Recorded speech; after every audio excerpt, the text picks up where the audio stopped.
Saya tutup tingkap bang kan tingkap tu dah tutup. Nak tutup apa lagi? Tak, maksud saya tutup dengan langsir bang. Kenapa nak tutup dengan langsir? Tingkap dah tutup, nanti gelap sangat rumah ni. Tolonglah bang, saya tutup tingkap Yelah, pergi. Hai, bismillahirrahmanirrahim. Ya Allah. Sayang, kenapa sayang? Sayang, kenapa ni?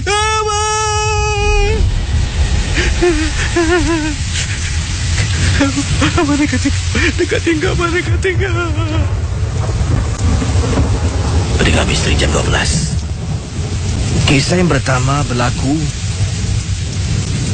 yang diceritakan datangnya daripada seorang suami ingin dikenali sebagai Encik Hamdan sahaja. Kata Hamdan, isteri saya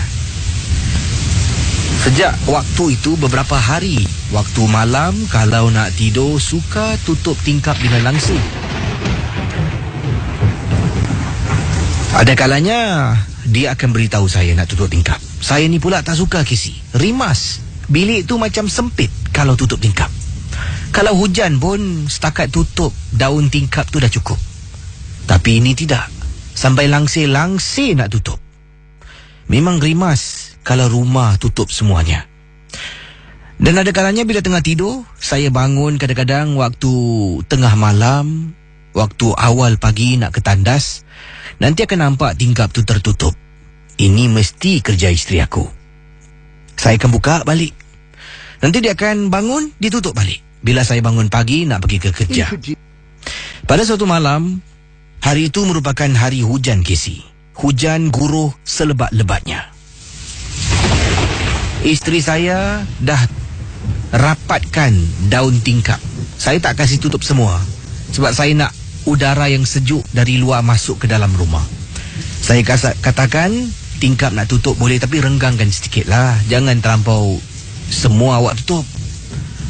Dan kemudian isteri saya baring. Dia cakap pula dia nak tutup tingkap dengan langsir. Saya sebelum ni tak pernah nak ambil tahu pun kenapa. Saya tidak pernah.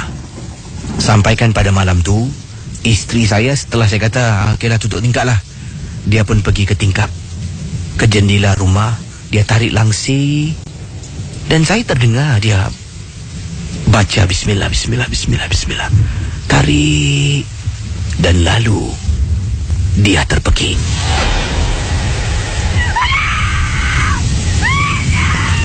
Saya bangun dari katil menghampiri isteri dalam keadaan terperanjat. Saya peluk isteri saya, bawa dia keluar, berada di ruang tamu, biar dia duduk, biar dia tenangkan diri. Kemudian saya duduk, saya tanya pada isteri, sayang, kenapa ni? Sayang okey tak? Kenapa? Saya bilang dengan abang. Tapi isteri masih tak boleh bercakap. Masih dalam keadaan terkejut, terperanjat. Mulutnya hanya tak henti-henti bismillah. Ya Allah, bismillah. Waktu saya sedang duduk di sofa menghadap isteri, saya pusing miringkan badan. Jadi bila isteri tengah duduk, saya duduk sebelah isteri, saya miringkan badan. Wajah saya ni memandang ke arah isteri dan penglihatan saya boleh nampak isteri di hadapan, boleh nampak bilik berada di sebelah kiri saya. Bilik saya, boleh nampak tingkap bilik yang belum ditutup habis dengan langsir oleh isteri saya awal tadi. Jadi saya tanya isteri berkali-kali, sayang kenapa, sayang kenapa? Kisi nak tahu tak apa yang saya ternampak dekat tingkap bilik? Sebelum isteri jawab, jawapan tu dah datang pada saya. Ini Kisi saya tak buat cerita. Saya nampak ada macam seorang makcik. Saya ni tinggal di tingkat 1, rumah di kawasan Tampines. Jadi rumah tingkat 1 ni rumah bawah. Yang menghairankan saya, makcik ni macam punya tinggi Kisi. Sebab tingkap bilik rumah saya ni walaupun tingkat 1, tetapi ia berada di paras tinggi, lebih tinggi daripada ketinggian manusia biasa. Jadi bila tengah duduk dengan isteri, tengah tanya isteri kenapa, baru saya perasan ada seorang makcik dekat tingkap sedang berdiri dalam keadaan hujan lebat di luar rumah kami di Tampines. Saya dah ternampak, saya terus peluk isteri, tarik kepala isteri dekat dengan dada saya. Saya pun baca Bismillahirrahmanirrahim. Allahu la ilaha illa huwal hayyul qayyum. Saya membaca ayatul kursi. Baca 1 kali pusingan, baca 2 kali pusingan, isteri mula ikut baca. Mata saya sambil baca tengok isteri, tengok tingkap. Tengok isteri, tengok tingkap. Kemudian saya kata pada isteri, Mama tunggu sini Abang masuk dalam sekejap. Saya pergi dekat tingkap, berdiri dekat tingkap, pegang langsir, saya baca lagi ayatul kursi. Saya sembur dekat tingkap. Jangan datang rumah ni Ni bukan tempat kau. Terus saya tutup langsir. Okey, itu dia kisah yang pertama. Memang cukup menarik sangat-sangat. Baik saudara, pendengar Ria 897 FM, terima kasih pada anda yang sedang bersama dengan saya Casey dalam rancangan Misteri Jam 12 di Facebook Ria, di Instagram. Saya dah muat naikkan satu video. Video yang sama saya muat naikkan di kedua-dua media sosial. Video adalah sebuah video yang mana saya minta tolong dalam konti ada kes kronik tuan-tuan dan puan. Ya. Ini bukan video terperanjat, tidak. Semalam video mungkin anda terkejut, tapi semalam tu saya tunjukkan gambaran anda dalam situasi. Sekarang ni saya pula dalam situasi. Tiba-tiba dia boleh menjelma dalam konti. Apa yang perlu saya buat Sebab dalam konti ni cuma ada satu pintu keluar je. Nasib baik dia dekat tepi TV. Kalau dia depan pintu, saya tak tahu macam mana saya nak keluar lagi. Okeylah, kita akan kembali dengan komen-komen anda di Facebook Ria, di Instagram Ria 897 FM. Tapi sekarang saya nak bacakan kisah selanjutnya. Kisah tadi walaupun pendek, tapi dia meninggalkan kesan yang dalam. Siapa yang tinggal di rumah flat tingkat 1 mungkin boleh memahami perasaan yang dikongsi oleh teman kita awal tadi.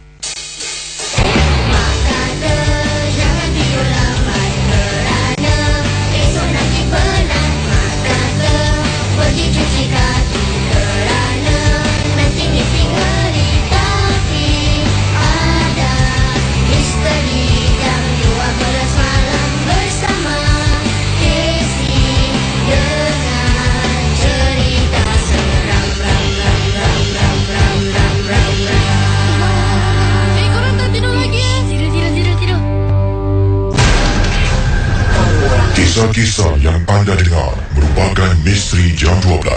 Tidak ada sebarang bukti yang boleh mengesahkan kebenarannya.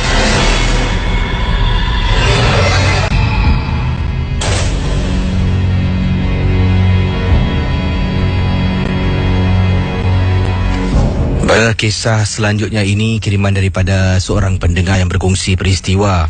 Ini datang daripada Sufian. Sufian adalah seorang pendengar Misteri Jam 12 berasal dari Johor, Malaysia. Dan katanya, Casey, saya menetap di sebuah kawasan di dekat Permas Jaya. Pengalaman saya ketika saya menunggang motosikal pada waktu malam seorang diri. Dan ini adalah peristiwa yang berlaku pada saya pada satu malam tu saya balik setelah saya balik daripada belajar agama di salah sebuah sekolah agama di kawasan Permas Jaya. Selepas kelas agama ni, biasalah kalau dah jumpa kawan-kawan, dah jumpa members, kita tak akan balik dulu. Kita akan duduk berbual-bual. Bual punya, dah pukul 12 lebih tengah malam. Jadi tengok jam dah masuk waktu ni, saya pun nak kena pulang. Sebabnya esok saya bekerja. Saya pun menunggang motor saya daripada kawasan Permas Jaya tu nak pulang ke rumah, memakan masa lebih kurang setengah jam untuk saya tunggang motosikal. Saya menggunakan sebuah laluan highway nak pulang ke rumah. Highway yang saya maksudkan ni gelap sangat-sangat. Jadi tak banyak kenderaan yang lalu pada malam tu. Yang pertama, ia adalah hari biasa, bukan hujung minggu. Yang kedua, Dah pun lewat malam, 12 lebih tengah malam. Saya tengah tunggang motosikal pada malam yang dimaksudkan. Perkara ini berlaku menghantui saya. Anda bayangkan pendengar Ria 897 FM, kisah yang tak dapat dilupakan oleh teman kita. Katanya di sini sedang saya tunggang motosikal dekat satu kawasan. Saya tak ingat kawasan bahagian mana, tapi di highway yang saya gunakan itulah. Tiba-tiba motosikal saya rasa berat. Berat sangat. Saya cuba tekan minyak untuk naikkan kelajuan motosikal supaya dapat bergerak lebih laju mengikut had kelajuan, kata Sufian. Makin saya tekan makin berat, makin berat. Kenapa berat sangat ni? Saya pada waktu itu, kata Sufian, tidak fikir yang bukan-bukan.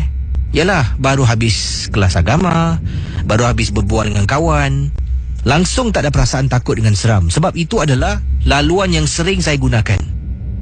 Jadi tengah tunggang motosikal, kenapa ni? Pemikiran saya yang pertama adalah, kata Sufian, mungkin ada sesuatu yang terperangkap pada roda motosikal. Saya pun hentikan motosikal saya di tepi jalan. Dekat bahu jalan, saya hentikan motosikal, saya turun dari motosikal. Kemudian saya menyangkung untuk lihat apa yang tersendat dekat roda motosikal ni. Tengok, tak ada benda. Roda depan pun tak ada benda. Kenapa macam berat Apabila saya tunggang balik motosikal, nak bergerak ni, bau harum. Bila bau harum terus dia masuk dekat otak, ini ada sesuatu lain yang tak kena. Saya dapat rasakan macam ada sesuatu dekat belakang. Bulu roma secara bertahap-tahap mula meremang. Ia bermula daripada bahagian tengkuk, turun bahu sampai dekat lengan dan tangan saya. Meremang, Kisi. Saya membaca surah Al-Baqarah. Mengaji macam biasa. Baca, sambil tu saya perah minyak perlahan-lahan. Masih dapat rasa berat. Baca. Dan dapat rasakan motosikal saya ringan, dan terus dapat bergerak seperti biasa. Pendengar Misteri Jam 12, apa yang terjadi? Saya pun tunggang motosikal macam biasa, dan tiba-tiba ada kenderaan, sebuah kereta lalu di sebelah kanan saya. Kelajuannya agak laju pada malam tu. Dia pandu dengan laju, dan saya terperasan di atas bumbung kenderaan yang lalu tepi saya. Saya nampak ada susuk tubuh yang sedang duduk di atasnya. Bila saya nampak susuk tubuh tu, saya boleh terbayangkan mungkin benda yang sama dekat belakang motosikal saya awal tadi. Casey, nasib baiklah saya ni bukan nak cakap berani, tapi kuat semangat.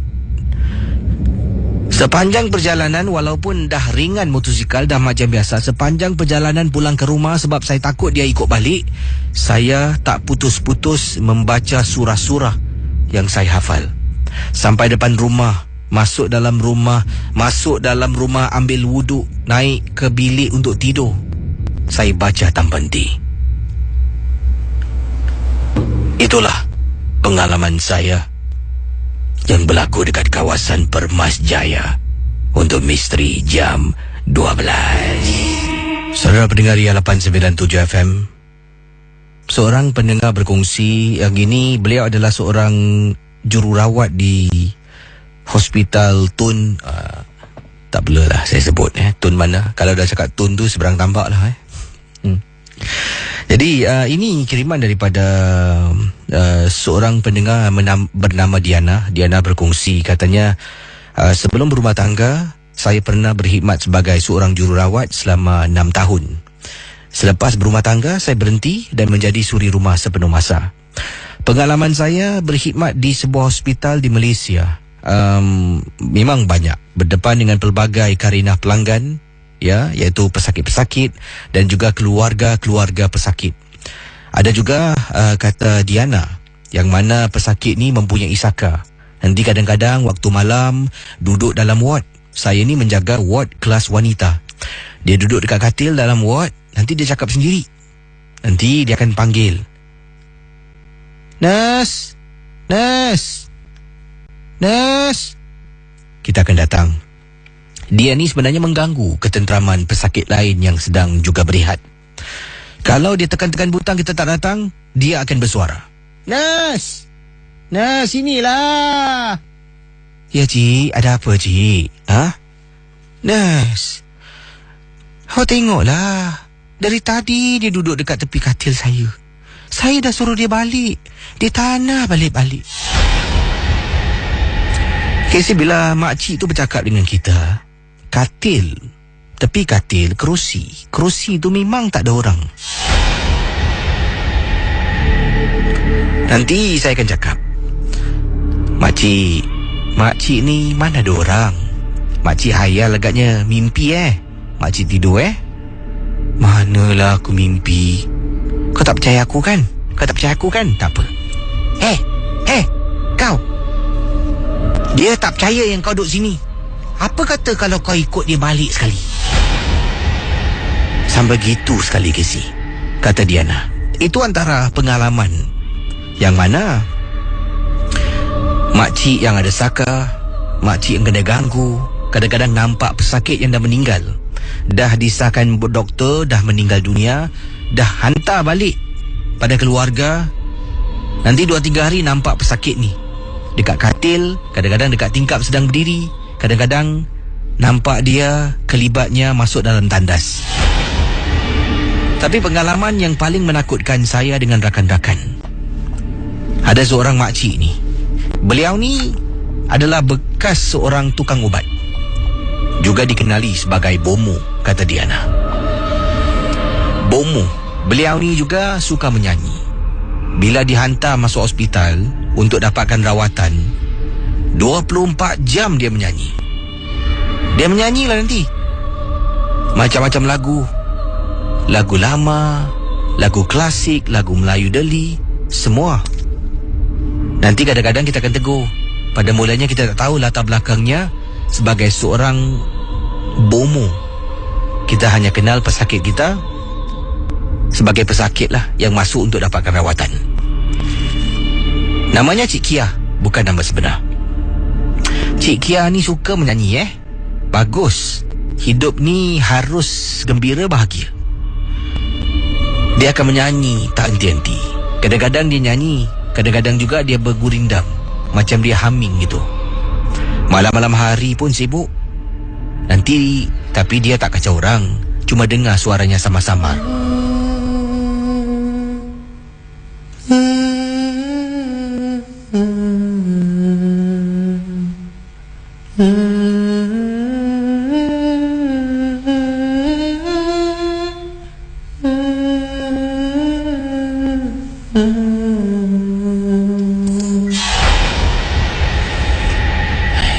Cik Kia ni, aku tengok suka menyanyi. Pagi, petang, siang, malam. Kalau malam-malam ni seram lah aku, kata saya kepada kawan. Itulah, aku pun dah cakap dengan dia banyak kali. Malam-malam hari jangan menyanyi. Tapi aku tak cakap seram. Aku cakap nanti mengganggu pesakit lain. Tapi kadang-kadang dengar seram juga Itulah. Tak apalah, nanti aku tegurkan dia lagi. Jadi teman saya pergi. Saya ikut teman saya. Cik Kia dah makan ubat? Dah, aku dah makan. Baguslah.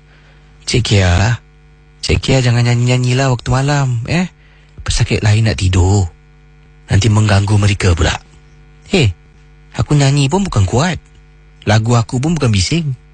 Aku nyanyi nak senangkan hati aku. Yalah, Cik Kia nak nyanyi juga, tapi lebih pelan lagi, boleh Jadi dia akan teruskan sepanjang malam. Kadang-kadang sampaikan dia bila senyap, kita tahu yang dia dah tidur, Casey. Jadi pendengar 897 FM, dipendekkan cerita kata Diana. Satu hari tu Cik Kia dah dibenarkan pulang. Doktor kata dah boleh pulang. Cik Kia pun pulang ke rumah. Saya dengan teman-teman yang lain ialah bertugas macam biasa. Dan pada satu malam, Casey, anda bayangkan pendengar 897 FM, saya dengan teman sedang berada di kaunter, tengah tengok nama-nama pesakit yang ada, ubat yang perlu mereka makan, pukul berapa, dan apakah mungkin rawatan-rawatan yang akan mereka lakukan pada pagi nanti. Jadi tengah duduk dengan kawan, tengah go through the list, tengok senarai-senarai nama pesakit ni, nanti pagi nak kena pergi scanning ke, nak kena pergi x-ray ke. Tiba-tiba saya dengan teman saya terdengar,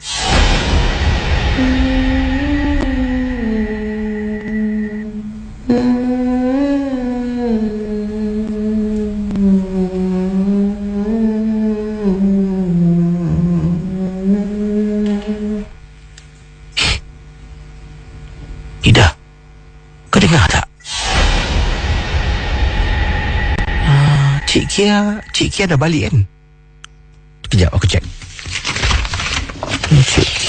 Cik Kia ni dah discharge. Tadi pagi discharge.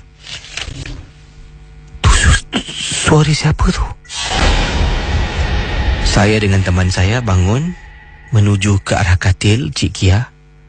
Sememangnya katil tu kosong dan tak ada orang. Selepas Cik Kia tinggalkan hospital tu, untuk beberapa malam, kedengaran suara menyanyi, gurindam yang sama yang sering dinyanyikan oleh Cik Kia pada waktu malam. Itu antara pengalaman yang paling banyak meninggalkan kesan ketika saya bertugas sebagai seorang jururawat Casey.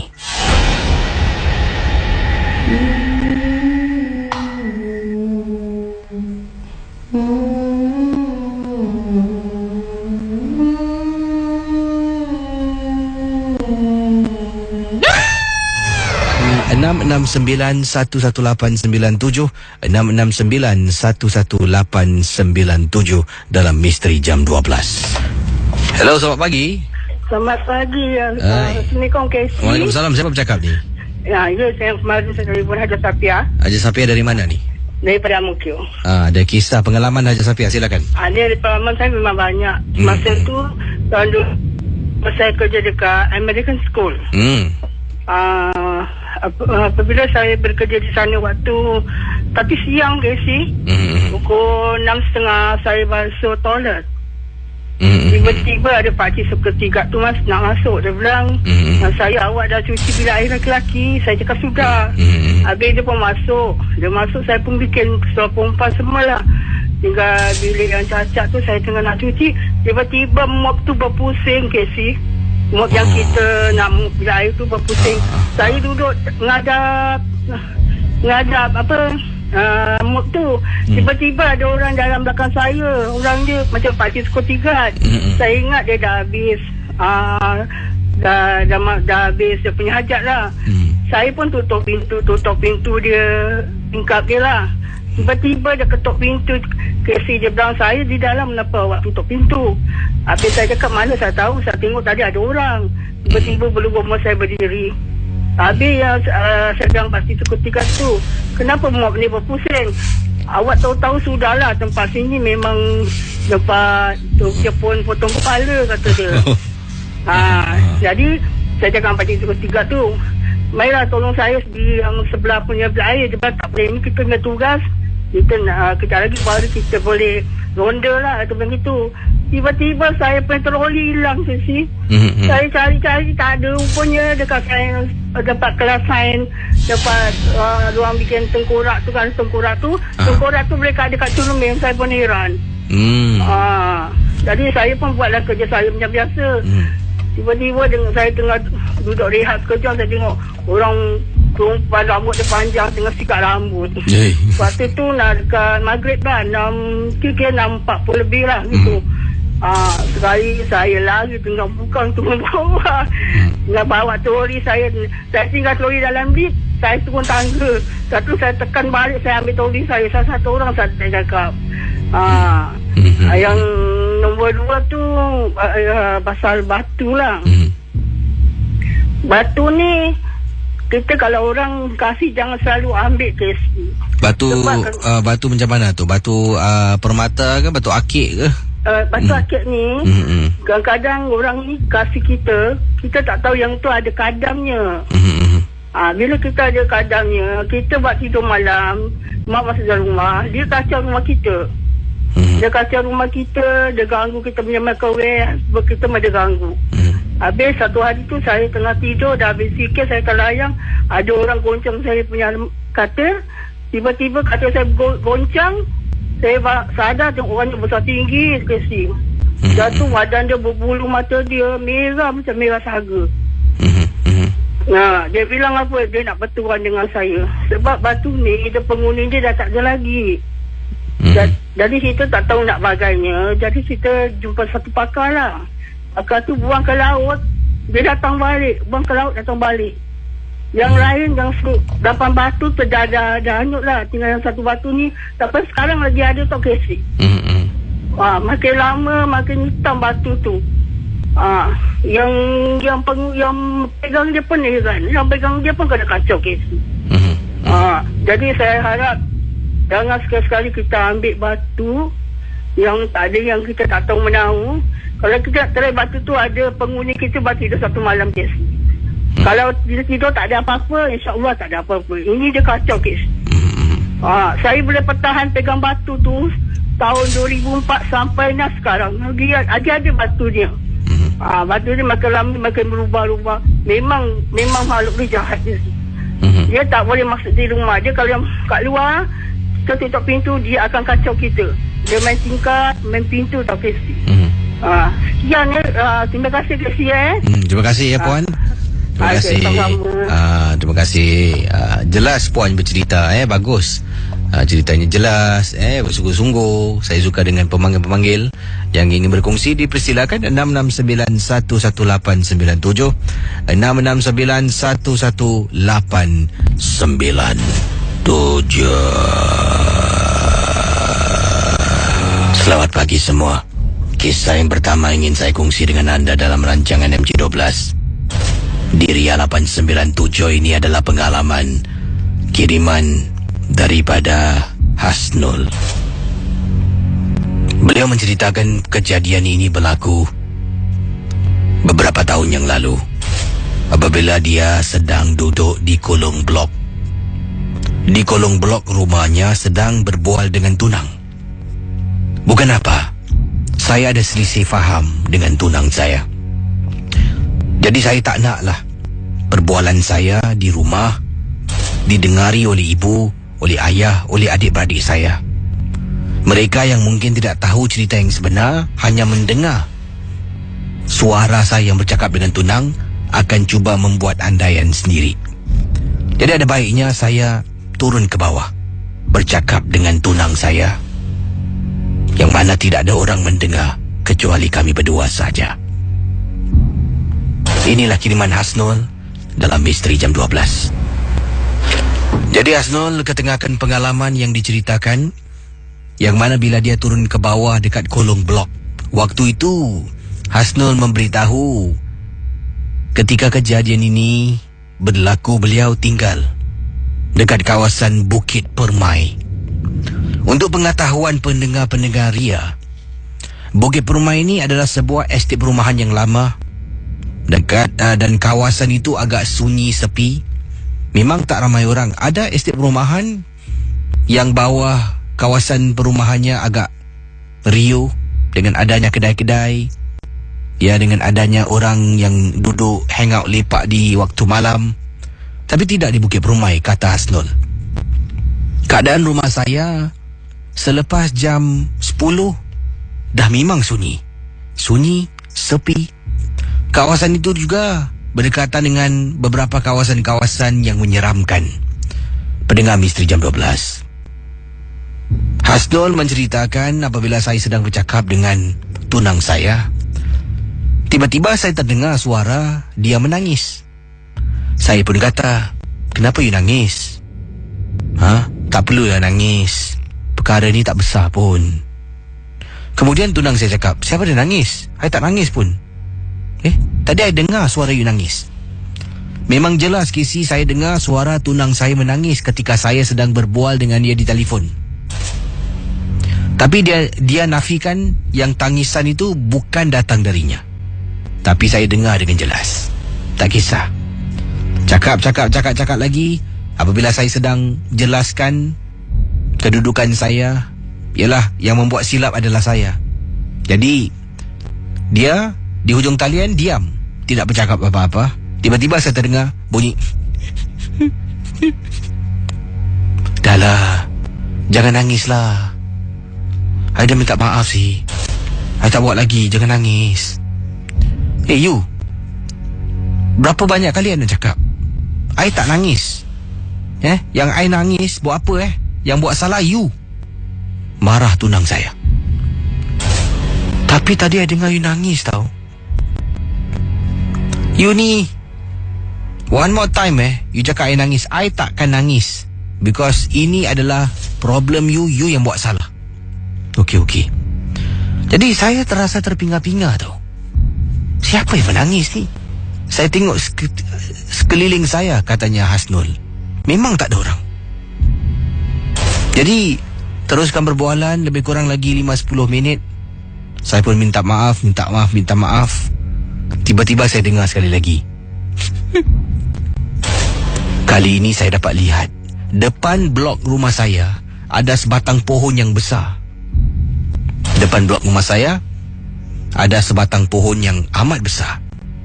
Di sebalik pohon tu, saya dapat lihat ada wajah seseorang sedang menjenguk, bersembunyi di belakang pohon. Nampak macam susuk tubuh manusia sedang menjenguk, tapi nampak bahagian dahi dengan mata. Dan saya dengar seolah-olah bunyi tangisan tu datang daripada sudut yang sedang saya tenung. Bila dah ternampak, saya pun kata pada tunang saya.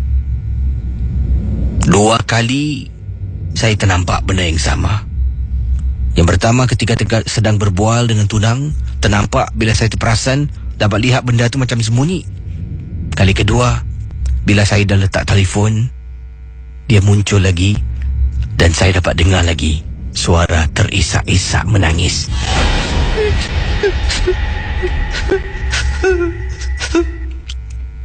Pendengar Ria 897 FM, Hasnur memberitahu saya takut nak balik rumah sebab saya dengar orang cerita kalau kita dah nampak benda tu, maknanya dia akan ikut kita pulang ke rumah. Saya ni dengan seluar pendek, dengan t-shirt, sekadar ada handphone, beg duit pun tak bawa. Saya jalan ujung blok, sebab blok saya jenis blok panjang. Jalan sampai ujung, nak duduk dekat bangku ujung. Dekat bangku tu ada orang tengah duduk. Saya pun pusing balik, patah balik ke tempat saya duduk awal tadi, dan patah balik sana. 2-3 kali saya buat pusingan, sampaikan saya dapat rasakan yang mungkin benda tu dah tak ada lagi. Baru saya balik ke rumah, tapi tak naik lift, saya naik tangga. Casey, seram Casey. Casey cuba bayangkan kalau benda tu menjelma dalam lift, mana nak lari? Baik, pengalaman seterusnya ini ingin saya berkongsi sama. Ini katanya berhati-hati kalau kita menginap di hotel. Nak kalau hotel yang dimaksudkan adalah bukan hotel international jenis 4 atau 5 bintang. Ini pengalaman peribadi saya ketika saya menginap di salah sebuah hotel budget ataupun budget hotel di Indonesia, kiriman daripada Kamarul. Saya telefon ke Indonesia. Pergi ke sana ni sebenarnya bercuti, tetapi nak beli hotel yang mahal-mahal pada saya membazir. Sebabnya saya pergi dengan seorang lagi sahabat saya. Hanya kami berdua saja yang ke Indonesia. Lainlah kalau bercuti dengan keluarga. mak dengan bapa mesti nak cari hotel yang selesa. Kami tinggal di sebuah budget hotel. Saya rasa nama hotel pun tak patut diberikan pada tempat ni. Memang langsung tak macam hotel. Ia adalah bangunan 3 tingkat. Masuk dalam bangunan, dapat lihat keadaan bangunan tu memang dah tak cantik. Kami pun menempah sebuah bilik, naik ke atas dan terus langsung ke bilik kami. Bilik kami terletak di tingkat 3. Baik, saudara, kita kembali pada kisah daripada pendengar kita. Dan kata beliau, mohon maaf tadi email saya cetak tu satu tertinggal. Jadi nak kena cari satu lagi. Okey, kata beliau dalam kiriman ini, hotel yang dia tinggal ni adalah sebuah hotel bajet. Jadi nama hotel tu tak patut diberikan pada bangunan buruk ni. Oleh kerana ia terlampau murah sangat-sangat, ia menjadi pilihan mereka. Dan mereka telah pun diberikan kunci untuk naik ke atas tingkat 3.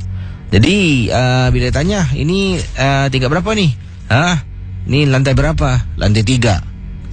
Lurus, naik ke lantai 3. Bilik kamu berhadapan dengan kamar kecil. Kamar kecil tu adalah tandas kisi ataupun toilet. Jadi kami pun ikut arahan, jalan terus, lurus, naik ke atas tingkat 3. Betul-betul kamar kecil depan bilik kami. Tapi bila masuk dalam bilik tu cuma ada satu kipas, katil 2 single bed berasingan, ada satu almari dalam motel ataupun hotel bajet ni adalah almari jenis almari lama kisi. Dia seolah-olah boleh saya katakan macam gerobok lama macam tu lah. Dibuat daripada kayu jati kalau tak silap saya. Kemudian ada satu almari solid, tempat menyolik dengan cermin. Dan kemudian dalam bilik hotel tu tak ada tandas. Dia setakat bilik untuk tidur. Tandas nak kena keluar, pergi common toilet yang ada di hadapan bilik kami. Letakkan beg, saya pun tengok katil macam tak selera je nak tidur. Nasib baiklah saya bawa sleeping bag. Kami pun buka sleeping bag, cuba bentang atas katil. Okey, nanti malam boleh gunakan untuk kita tidur. Kita pun keluar selepas kita check in. Dah letak barang-barang, kita keluar dan melakukan aktiviti seharian. Akhirnya bila kita pulang ke motel bajet ni, naik dekat tingkat 3, buka pintu dan kita baru masuk dalam bilik motel kami. Sedang baring dekat atas katil setelah kami penat berjalan. Nak mandi pun malas, katanya di sini. Jadi akhirnya saya dengan teman baring dekat atas katil. Sebentar nanti kita nak mandi. Tengah baring atas katil, baru saya perasan kisi, antara bilik kami dengan bilik sebelah, bilik saya dengan bilik sebelah, ada tembok. Dipisahkan, diasingkan dengan tembok. Tembok ni dibuat daripada kayu. Jadi tembok ni dari bawah lantai, dia naik sampai nak dekat, jaraknya lebih kurang dalam 50 cm ataupun 1 meter macam tu lah. Daripada siling ke bawah ada ruang. Ruang tu ditutup dengan wire mesh, wire besi. Saya tak pasti kenapa dia tak tutup sampai atas, tapi sampai dekat ruang tu ada wire besi. Nak panjat memang tinggi, tak boleh panjat. Saya cuba panjat menggunakan almari TV yang ada dekat dalam bilik tu, tak boleh sampai. Bilik tu memang tak ada TV, tapi ada almari tempat letak TV. Kelakar kan? Jadi saya cuba pijak, mana tahu takut orang mengendap, memang tak sampai. Perlu menggunakan tangga yang begitu tinggi, baru boleh menjenguk melalui wire mesh, boleh tengok bilik sebelah. Tapi kalau saya ni ketinggian 1.8, pijak almari TV pun tak sampai, saya rasa orang lain pun tak akan boleh sampai. Saya kembalilah baring atas katil. Jadi teman saya kata, aku mandi dulu kau tunggu sekejap lah. Teman saya pun ambil toiletries, perkakas mandian, keluar dari bilik sebelah tandas. Dia pun masuk dalam tandas mandi. Saya pun baring sedang tunggu giliran saya. Pendengar Misteri Jam 12, tengah baring ni, tiba-tiba saya perasan tu, Dekat atas yang saya katakan orang tak boleh sampai. Nampak wajah orang dengan matanya terkebil-kebil sedang tengok yang saya sedang baring. Hei! Siapa tu? Turun kamu, turun! Intip-intip. Saya marah. Marah sangat. Saya bangun, pergi dekat tembok. Saya ketuk. Oi, turun kamu! Intip-intip! Kau ada kerja ya? Bodoh punya manusia. Kurang ajar betul. Mengendap orang. Ni mesti dia pakai tangga. Tak mungkin dia boleh panjat. Jadi teman saya pun keluar tandas. Saya pun beritahu teman saya. Dia tak dengar yang saya marah tadi. Ya, kau tahu tak? Tak ada, kau tengah baring. Orang sebelah mengendap lah. Kurang ajar betul lah. Hah? Mengendap mana? Atas tu lah. Tadi kau try pun tinggi sangat. Tak boleh tengok. Mana kau tahu? Kau tunggu sini boleh tak? Dah lah. Ni negeri orang sih. Negeri orang tak negeri orang. Kau mengendap aku. Saya marah ni Casey. Saya nak pergi sebelah. Kemudian teman saya nasihatkan jangan. Turun bawah, beritahu dekat front desk reception. Okeylah. Saya pun turun ke bawah dengan teman saya. Turun bawah, tunggu dalam 15 minit. Reception nak keluar. Ya. Ada apa, Pak? Bisa bantuin? Pak, saya kamar lantai 3, depan kamar kecil. Ya, ada apa? Kamar tidur sebelah kamar saya, ya, ada orang intip. Bisa kamu naik ke atas, beritahu dia jangan intip-intip.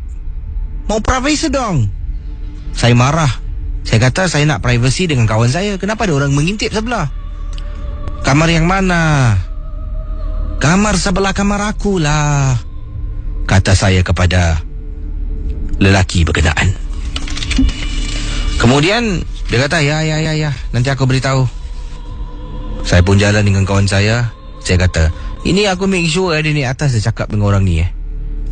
Orang sebelah mengintip lagi. Aku mengamuk tu. Saya pun baring atas katil. Teman saya pun dah siap-siap ambil toiletries. Saya masuk dalam tandas. Saya mandi. Tengah mandi. Saya ambil sabun muka. Dalam tandas tu Casey, saya dengar bunyi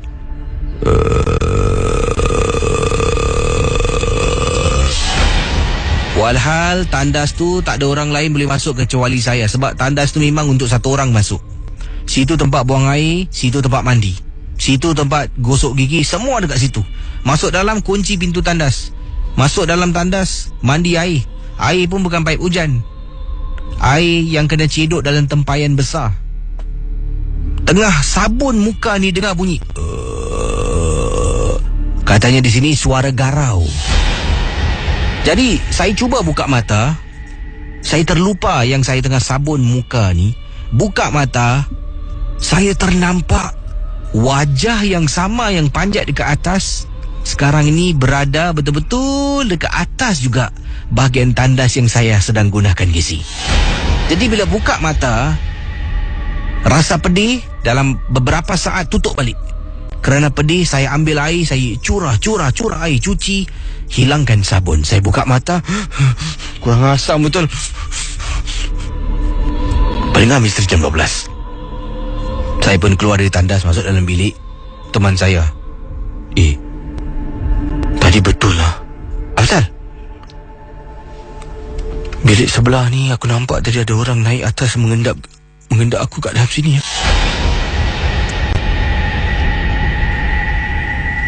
Dan saya kata pada teman saya, tadi aku tengah mandi pun aku nampak ada orang mengendap juga.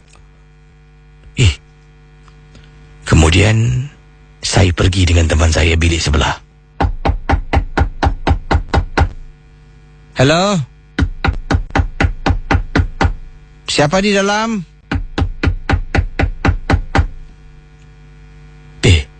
Kau tengok bilik ni. Kenapa mangga dia dekat sini Pendengar misteri jam 12. Bilik yang kami sewa, tempat pegang pintu ada tempat masuk kunci. putar kunci tu, pintu terbuka. Bilik yang ini, sebelah bilik kami, memang ada tempat pegang pintu, doorknob.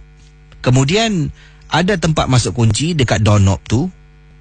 Tapi yang mencurigakan, dari atas pintu sampai ke bawah, ada 4 padlock yang telah pun diketap atas sampai bawah. Ini bermakna kalau dalam ada orang, takkanlah dia nak lock sampai dekat luar macam tu. Ini bermakna bilik sebelah bilik kosong. Bro, jom lah. Dah, tak mau ketuk lagi lah. Masuk bilik lah, kita tidur. Kita pusing, kita jalan menuju ke arah bilik. Tadi kita ketuk macam gini kan. Apabila saya jalan dengan teman saya nak balik ke bilik kami, dia respon, Casey.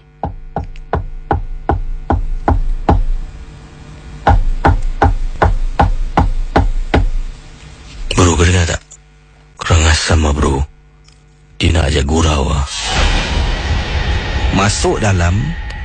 Daripada kita baring dekat katil, bila kita baring memandang ke arah bahagian atas tembok bilik sebelah dengan bilik kami, kita tukar kepala kita dekat kaki, kawasan kaki kita dekat tempat kepala.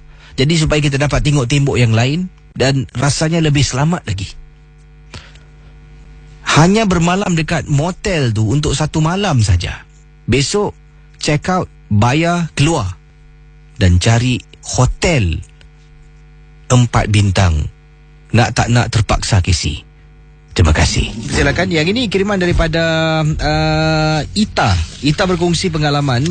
Difahamkan satu kejadian ini berlaku dan katanya ini saya rasa adalah pengalaman dan sekaligus adalah nasihat dari saya untuk semua yang sedang mendengar. Casey, kadang-kadang kalau kita jalan dekat kolong blok ke dekat mana-mana, kita akan nampak banyak pokok-pokok lah. Pokok-pokok depan rumah, dekat tepi jalan. Ada kalanya pokok-pokok ni ada dipacak dengan ataupun diketuk dengan paku.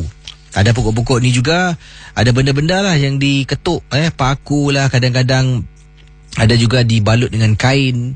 Dan ini berlaku pada anak saya, anak lelaki saya. Dia telah pun cabut sebatang paku dekat sebatang pohon di belakang rumah saya. Saya tak tahu kenapa sebabnya dia cabut paku tu, tapi dia cabut paku tu, kemudian paku tu dia bawa balik. Dia bawa pulang paku tu dalam rumah. Saya malam-malam hari, anda bayangkan pendengar ya. Saya, suami, anak saya dengan pembantu saya. Anak saya ada 2 orang, yang paling kecil usianya usianya 9 tahun dan abangnya berusia 13 tahun. Jadi pembantu rumah ni tidur, abang dengan adik satu bilik, pembantu rumah satu bilik, saya dengan suami satu bilik. Tengah tidur malam-malam, saya dengan suami semua satu rumah dengar jelas bunyi orang cakar-cakar. Ya, bunyi cakaran dalam rumah. Kuat, saya bangun. Bang, bunyi apa tu bang? Suami kata dengar macam bunyi orang cakar. Jadi suami pun bangun. Bila kita keluar, pembantu rumah dah ada dekat ruang tamu. Tamu. Jadi saya pun tanya pembantu, Ili, kamu dengar tak Ili? Ya bu, dengar bu. Kemudian anak saya 2 dalam bilik tengah tidur. Jadi saya pun tanya pada pembantu, bunyi apa tu, datang dari mana? Katanya bunyinya seperti datang dari dalam rumah ini. Itu malam yang pertama. Keesokan malam sama juga gangguan berlaku dan berterusan. Dipendekkan cerita apa yang berlaku, saya akhirnya terpaksa memanggil seorang kenalan yang mahir dalam hal-hal ini. Dia pun datang, kemudian dapat tahu anak saya ada cabut paku daripada sebatang pohon. Paku tu, untuk pengetahuan Casey, yang diceritakan oleh teman saya ni, katanya paku tu adalah penghindar. Ia menghindari makhluk daripada keluar pokok itu. Mungkin ada sesiapa yang mungkin kena rasuk, kena sampuk, dihantar saka dan sebagainya. Tukang ubat menangkap makhluk tu, kemudian tukang ubat menghantar makhluk tu pergi dekat pokok. Katanya jangan kau pergi mana-mana. Jadi ini pokok tu seolah-olah penjara untuk makhluk itu. Datang seseorang, tarik paku, dan penjara itu pintunya akan terbuka luas dan dia akan ikut sesiapa jua yang tarik paku berkenaan. Jadi akhirnya jumpa paku dalam beg sekolah anak saya. Paku begitu panjang sangat-sangat. Malam tu juga pakar tu bersama dengan suami saya turun ke bawah, pergi dekat pohon yang anak tunjukkan. Kemudian paku. Sampailah dah habis paku, naik ke atas. Dan katanya kita tengok beberapa hari mendatang ni adakah masih ada lagi gangguan ataupun tidak. Tapi rasa bersyukur sangat-sangat Casey kerana tidak ada lagi gangguan berlaku dalam rumah saya. Baik saudara, silakan hubungi saya sekarang 669-11897 669-11897. Hello, selamat pagi. Selamat pagi, Casey. Siapa bercakap tu? Ini Maria. Maria, panggilan dari mana ni? Ya, tadi ada panggilan dari Amokyo. Ada pengalaman tentang apa, Puan Maria? Ya. Ini sebenarnya memang betul dekat dekat Buona Vista.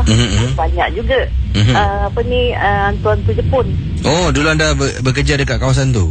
Ya, memang ada kubur di sebelah situ. Oh, di Buona Vista? Depan Buona Vista. Banyak kubur Jepun di situ. Dan pengalaman anda bagaimana? Apa yang berlaku ni? Dia orang baris lah, tapi dia tak kacau. Dan saya dulu bekas security. Saya security guard dulu dah 6 tahun. Sekarang dah bersara lah. Dia dari kubur dia pergi dekat ini, dekat dalam kawasan belakang tu, Holden Road, Gimo. Dia sebenarnya betul kat depan Buona Vista. Kuburnya, kalau kubur Jepun. Memang banyak kat situ. Nanti kalau tengah malam dengarlah dua baris. Itu je Casey. Terima kasih Ya, terima kasih. Assalamualaikum. Wassalamualaikum. Okey, ini kiriman daripada Yati berkongsi peristiwa. Yang ini katanya Casey, kadang-kadang anak-anak kita ni demam, kita tak tahu apa puncanya. Dan sebagai seorang ibu bapa, kita harus juga mempunyai fikiran yang terbuka. Demam ini boleh berlaku kerana sakit diserang virus. Yang kedua, demam ini mungkin kerana gangguan makhluk halus. Saya ni jenis yang tak percaya dengan yang kedua. Yang pertama, virus biasalah. Kalau anak sakit dan demam, itulah seringkali yang saya rasakan. Yang anak saya ni mungkin badannya imun sistem tak kuat, jumpa doktor, makan ubat. Tetapi demam anak saya yang berusia 5 tahun ni berlarutan, berpanjangan. Yang hairan, demam ini hanya berlaku pada malam hari saja. Nanti bila malam dia demam, badannya mula panas, dia mula menggigil, menggeletar. Pagi saya nak bawa jumpa doktor, periksa temperature dah turun. Tengok anak saya dah okey, tak menggeletar, tak lemah, boleh makan, boleh bermain. Nanti bila malam selepas maghrib, dia mula akan duduk diam diri seorang-seorang dia duduk. Saya nanti cari, Iwan. Nanti nampak dia tengah duduk dekat one corner, menggeletar, menggigil. Kesian saya dibuatnya. Dan kejadian berlaku beberapa kali. Sampaikan malam tu juga saya kejarkan ke hospital, iaitu emergency untuk mendapatkan rawatan. Bila jumpa dengan doktor periksa suhu badan anak saya. Bila tengok suhu badan melalui termometer yang digunakan, suhu badan anak saya okey, tak demam pun. Kata doktor kalau demam 37.5 ke atas adalah tanda-tanda anak saya demam. Tapi langsung tidak. Anak saya menggigil menggigil. Kemudian dia selalu tengok atas, matanya pandang ke atas, mendongak ke atas, macam ada sesuatu yang tak kena. Dan yang menyarankan kepada saya adalah doktor tu sendiri. Doktor tu kata, maybe you want to try alternative, mendapatkan rawatan alternatif. Saya ni memang tak percaya. Sampaikan doktor dah sarankan, terpaksa saya pergi. Saya tanya beberapa orang kawan, mereka sarankan berjumpa dengan seorang ustaz. Dan ustaz ini dikenali sebagai Ustaz Taufik. Saya mendapat nombornya dan berjumpa dengan ustaz di masjid. Dia bertugas di salah sebuah masjid di Singapura. Datang pada waktu pagi, saya ceritakan pada dia, anak saya 5 tahun begini-gini, waktu maghrib. Ustaz kata, InsyaAllah nanti izinkan saya lah datang ke rumah sebelum waktu maghrib. Jadi ustaz pun datanglah keesokan harinya sekitar jam 6 petang. Saya jemput dia masuk dalam. Dia pun mulalah tengok-tengok rumah. Dia mula membaca. Dalam rumah tu dia minta izin baca Quran. Dia duduk dekat ruang tamu. Dia pegang Quran satu tangan. Kemudian dia baca sampai masuk waktu maghrib. Jadi dari 6 lebih tu dia baca sampai maghrib. Kemudian dia solat. Selepas solat tu tengok anak saya dah macam biasa pattern, duduk dekat tepi. Dalam bilik, tepi tembok dia duduk berpeluk tubuh, menggigil, menggeletah. Kesian Casey melihat keadaan anak saya. Dan matanya seringkali pandang ke atas. Ustaz tu tengok. Ustaz tu panggil anak saya, Iwan. Langsung tak menyaut dan langsung tak pandang. Selalunya anak kecil kalau kita panggil nama, kita panggil dia akan toleh tengok. Ini langsung tak buat. Kemudian Ustaz saya nampak menghampiri anak saya.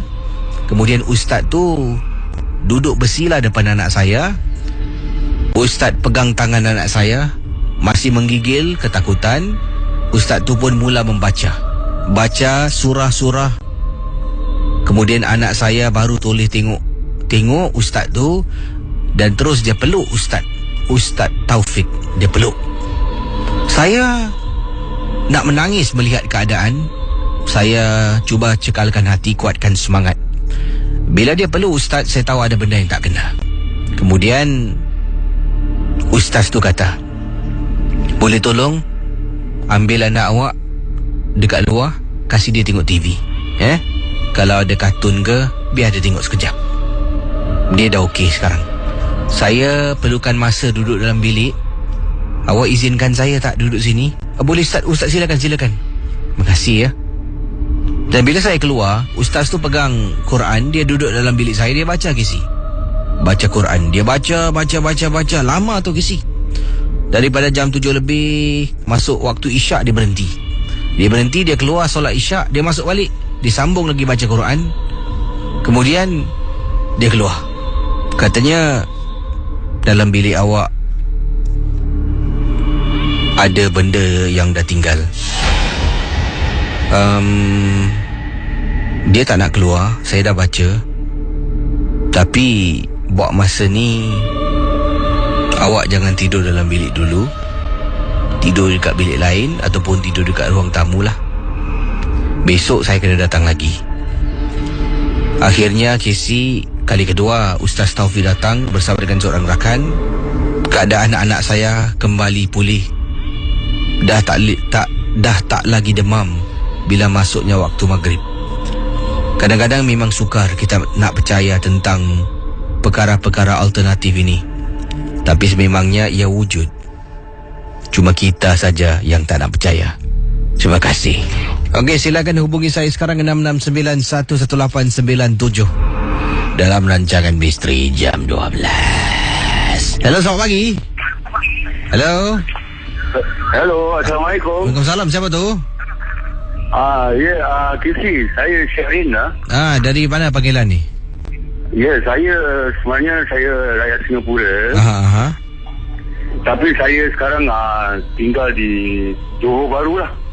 Dan kisah anda berlaku di mana ni? Apa dia Casey? Pengalaman ni berlaku di Singapura ke di Malaysia? Okey, pengalamannya berlaku di tempat tinggal saya sekarang lah, di sebuah kondo dan terletak di Johor Bahru lah, di tempat sekarang. Jadi anda tinggal kondo ni dah berapa lama duduk sana? Ya, saya tinggal sana dah setahun. Di kondo ni terletak betul-betul sebelah tanah perkuburan. Ni tingkat berapa kondo anda? Rumah saya tingkat yang teratas sekali, VIP floor, tingkat 29. Tinggi tu Jadi sila tinggi rumah anda tingkat 29 tu. Ya, paling tinggi sekali. Jadi saya boleh nampak lah surrounding, pasal rumah saya betul-betul belakang hospital Sultan Aminah dan sebelah tanah perkuburan tu lah. Ini adakah ia kawasan Majidi Apa dia? Dekat kawasan tanah perkuburan Majidi ke macam mana? Di kawasan Ni cerita anda berlaku bila anda berada dekat atas tu, anda ternampak sesuatu ke atau macam mana? Silakan berkongsi. Okey, jadi rumah saya ni TV, antara hall dengan bilik, dia tengah-tengah dia tu ada toilet lah. Toilet tu apabila kita tutup toilet tu, kan. So kita boleh nampak lah daripada dia punya refleksi tu, refleksi orang yang berada di kawasan di dalam ni lah, di dalam apa tu, di kawasan hall lah kan, ruang tamu. Jadi apabila waktu tu saya berada di dalam bilik lah, dalam bilik saya tutup pintu. Saya buka pintu, saya tengah nak baring. Jadi saya taruh anak saya 2 orang, yang satu berumur 7 tahun dan satu berumur 2 tahun. Jadi waktu tu saya bekerja lah waktu malam. Saya bekerja di Singapura. Jadi saya macam sadar tu, bila saya nampak kat pintu cermin toilet tu, saya perasan anak saya yang 8 tahun ni buka tingkap menghadap ke arah kubur tu. Dia sedang menjenguk keluar. Jadi saya tegur dia lah, baik hati, kan ayah sudah tidur, kenapa jenguk-jenguk kat tingkap tu? Kan, tidur sekarang tidur, jangan main-main lagi kan. Jadi saya selalunya anak saya ni dia seorang yang sayang pada saya lah. Dia selalu dengan cakap saya kan, apabila saya kata dia salsin dia akan ikut lah. Tapi hari tu dia cakap, baik hati, please tidur, dah malam, jangan jenguk-jenguk. Jadi dengan tiba-tiba saja Casey, anak saya ni pusing perlahan-lahan, dan saya nampak muka dia ni macam marah dan benci tau, dan menyeringai lah kan. Jadi saya cakap, kenapa anak saya gini kan. Jadi saya keluar daripada bilik tidur tu ke ruang tamu. Saya nak tegur dia lah, nak marah dia kan. Pasal kalau dia lihat saya tu macam kurang ajar lah, macam saya tak terima yang saya marah dia kan. Bila saya pergi ke ruang tamu, saya tengok dua-dua anak saya tengah sedang tidur. Jadi saya kata, siapa yang tadi kat tingkap tu kan? Saya nampak di taksi dia, bila saya panggil dia tengok dan menyeringai dah, marah saya sangat kan. Tadi saya istighfar banyak-banyak, saya angkat anak saya dua-dua lah, masuk dalam bilik tidur, dan saya tutup pintu. Tempat saya pun tutup pintu, saya pun tutup mata, saya peluk anak saya lah. Sampai besok pagi, saya sendiri tunggu isteri saya di CIQ lah, tunggu dia pulang kerja lah. Itulah pengalaman saya kecil kan, tinggal di kondo tu lah. Sampai sekarang hari ni kita masih tinggal di kondo tu. Kita tinggal kubur 9. Dan apabila sekarang saya berbual dengan awak ni pun kan, saya boleh nampak kubur ni semua. Kubur-kubur. Tu kubur lama lah tu Apa dia? Kubur tu kubur lama. Adakah kubur lama tu sih, dia kubur lama. Dia kubur lama. Dan tu apa tu, raja muda tu yang baru mangkat tu memang ditanam di sana. Jadi memang itulah saya, kita marah kan, anak malam-malam, tengah-tengah malam tengok seorang kubur kan. Jadi kita tegur, jadi tiba-tiba tengok kita macam tak suka kan. Dia menunjukkan sikap kurang ajar kan. Jadi kita pergi lah ingat nak tegur. Sekarang ni tiba-tiba tengok anak-anak duduk tidur. Jadi sampai hari ni lah saya siapa yang saya nampak di saksi dia daripada pintu bilik air tu kan, yang menghadap ke tingkap tu. Itulah sampai ni hari lah saya tak taruh anak saya tidur luar lagi. Every night saya bawa dia masuk dalam sampai hari ni. Itulah Siti. Terima kasih Saya nak periksa lah. Terima kasih. Selamat pagi. Okey, terima kasih Siti. Kembali selamat pagi. Silakan 6691897 6691897. Ini daripada Farina, katanya, Assalamualaikum, Waalaikumsalam. Saya Farina, saya pendengar setia Misteri Jam 12, berasal dari Shah Alam, Malaysia. Pengalaman saya berlaku di rumah saya. Saya waktu tu sedang menggunakan telefon bimbit ataupun handphone, sedang bercakap dengan kawan saya, kata Farina. Jadi ketika saya berada dekat tingkap bilik ni, daripada tingkap bilik saya akan nampak bahagian car porch ataupun tempat letak kereta di depan rumah saya. Rumah saya ni adalah rumah jenis 3 tingkat. Saya di tingkat 2. Tingkat paling atas adalah bilik ibu dengan bapa saya. Jadi saya dekat tingkap sedang lihat ke arah luar rumah. Tiba-tiba saya perasan depan pintu besi keluar masuk gate rumah saya ni ada orang tengah berdiri nak masuk dalam rumah. Waktu tu sekitar jam 11 malam. Masing-masing semua dah masuk bilik, masing-masing dah nak masuk alam mimpi. Jadi rumah saya ni tidak ada pembantu, dan apa yang berlaku, saya sedang bercakap dekat telefon. Saya beritahu teman saya lah, kawan saya ni, saya punya best friend, kata kata Farina, saya beritahu teman best friend saya bernama Siti. Katanya, Ti, depan rumah aku ada orang diri, Ti. Dan Siti pun bertanya, siapa tu, kau kenal tak? Entah, aku tak kenal lah. Lama pula tu, dia tadi tak gerak-gerak pun. Jadi saya nampak wanita ni berdiri tegak. Tangan dia tak ada gerak kiri kanan, badan dia tak ada tukar posisi kaki, diri lama krem, tak ada. Macam tu dia diri, macam tu lah sepanjang 10 minit saya perhatikan dia tak gerak-gerak. Jadi apa yang berlaku, saya ni dekat tingkap, tiba-tiba telefon saya ni bunyi, bateri low. Saya pun nak carilah portable power bank.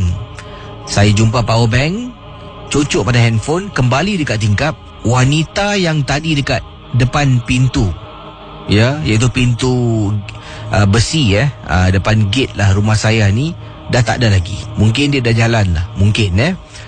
Rasa bahagia, happy sangat-sangat. Apabila saya sedang bercakap dengan teman saya ni, saya berperasan wanita yang tadi itu dah masuk dalam rumah, kini berada dekat kawasan rumput-rumput, yang mana dekat tepi itu adalah tempat buai yang saya sering bermain. Saya terkejut, saya pekik. Teman saya tanya kenapa. Akhirnya dapat tenangkan diri. Saya kata, perempuan yang tadi aku nampak depan tu dah dapat masuk dalam rumah aku. Siapa yang masukkan ni? Kata saya kepada teman saya, best friend saya di telefon. Kemudian best friend saya kata, lebih baik kau pergi naik jumpa mak bapak kau, ataupun kau bacalah. Jadi pada malam tu, teman saya, best friend saya temankan saya membaca surah sambil berbual dengan dia. Alhamdulillah, hanya setakat nampak benda tu di luar dan di pekarangan rumah saya. Itu saja. Terima kasih dan selamat tengah malam.